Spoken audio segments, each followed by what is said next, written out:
Hi, welcome back to Burning River Bushcraft. Today I'm getting ready to go hunting and I thought I would take you along with me. So what we're going to be using today to go hunting is a folding saw of some type, any type of bag, backpack, something like that to carry, because what we're after is forks. Now one thing that I'm always looking for when I'm out in the woods is slingshot forks. You can cut a slingshot and use it green right off the tree, but they work better when they're dried. Now why the hell do I need so many forks? So whenever I see a usable slingshot fork in the woods on a down tree, I usually cut it, put it in my bag, and bring it home with me. I throw them in a box here under the lean-to. They dry out, and then when my kids, their friends, or my nieces and nephews come over, it's a common activity in the summertime, is we go outside, I let them dig through the box, pick the fork that looks right to them, and then we usually shave it down, make a set of bands, and then we go out and shoot it. It's a great way to get the kids outside. They get to take something home with them, and they get to pick up some skills along the way. So when I'm picking my forks, I'm not that particular. I don't always look for a straight V. A lot of times an offset V kind of works out better for me. But remember, you're going to let kids dig through here and then pick out what works best for them. Then you can cut it to their hand size and put an appropriate size band on it for them. So I've only got a few more checks on the trap line, so while I went through my walk today, I thought I would cut a few forks. Okay, right here and right here is a significant pile of deer droppings.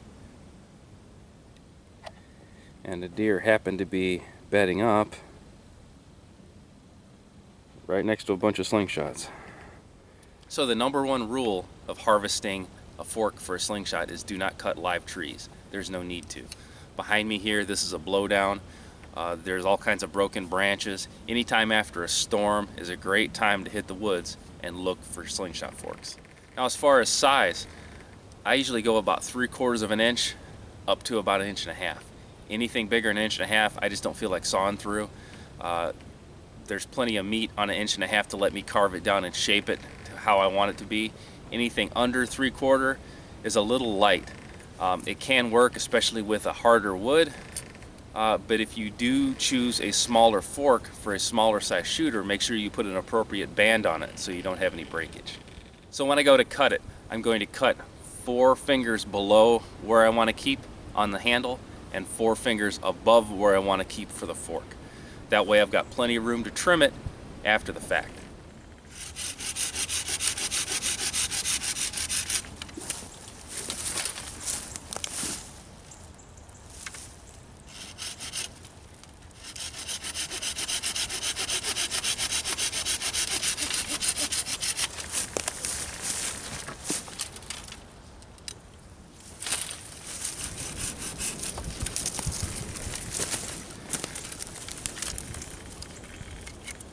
Okay, any little shoots of this I'm not really worried about. I just break them off.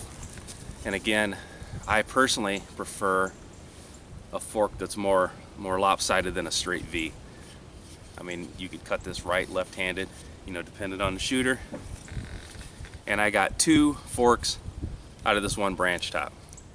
Now you notice when I was cutting these forks, the top branches were too small to do me any good. So I just discarded them over here to the side. Now what I can do with that is I can alter my landscape and create habitat for rabbits and other small game. That increases the game population in my area and helps me out in the long run.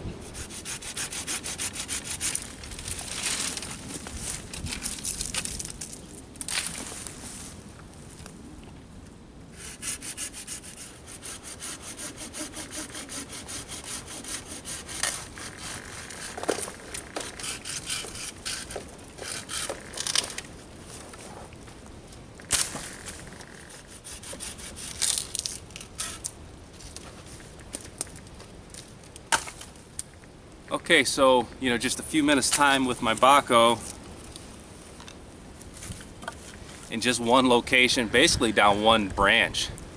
I got, you know, six forks here. So, you know, you can see the possibilities are endless. Now, as you gather more, that allows you to be more selective. So, when my box is full, I rarely stop unless I see one that looks just about perfect to me. But right now, you know, my box is about half full. I've been walking by these all the time and just eyeing them up. So I thought I would take an opportunity to get into the woods today and cut some forks. So in this one branch of this maple tree, I was able to, get 6 forks, as well as take the tops of those branches and create habitat for small game, which makes my woods a better area to hunt in.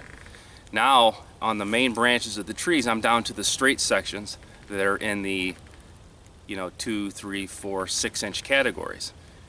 Now my next step is going to be to come out here and set up a green woodworking area right beside this tree. There's all kinds of spoons, kuksas, spatulas, all kinds of projects right here for the taking. So the weather's shifting on us a little bit. It's starting to blow in some rain.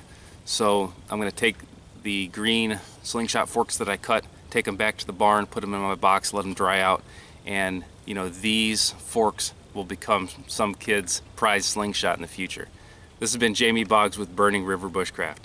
See you next time.